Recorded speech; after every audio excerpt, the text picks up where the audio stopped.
This how-to video is going to show how to add a user and a user login for VT3000 or for VersaCall.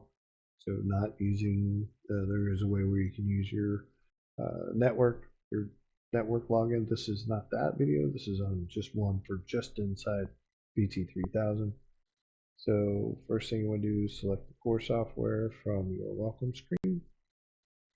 And then basically where we want to be is this users under administration. So you can select back there, do this, select users.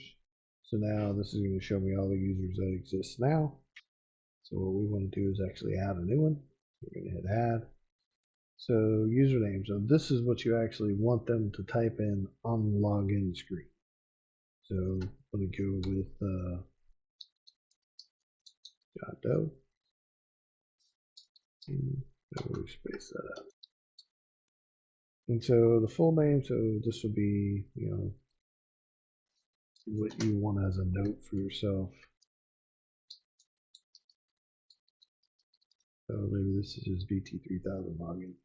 So you're going to leave that unchecked because this isn't going to be dealing with the Active Directory.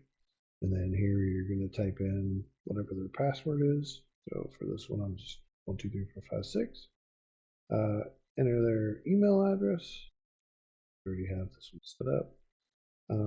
Phone number, if they have a phone number, type it in. If they don't, you can just put asterisks in there. It just has to have some data in there. And so this is where you're going to assign them to a user group.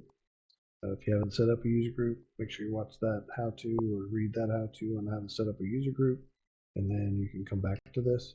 But for now, I'm going to set him up as an administrator. And then for the theme, it's generally good practice. Always leave a default, which is the one that you see right here.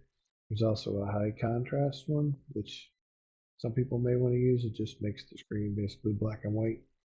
But once you selected and entered all these options here, I'm just going to do save and exit. So now we're going to see that he showed up right here because I put the space in. And if I log out, and then I log back in, 1, 2, 3, 4, 6. I log in, so now I'm logged in as that. That will conclude our video on how to add a user to VT3000. Look forward to talking to you again.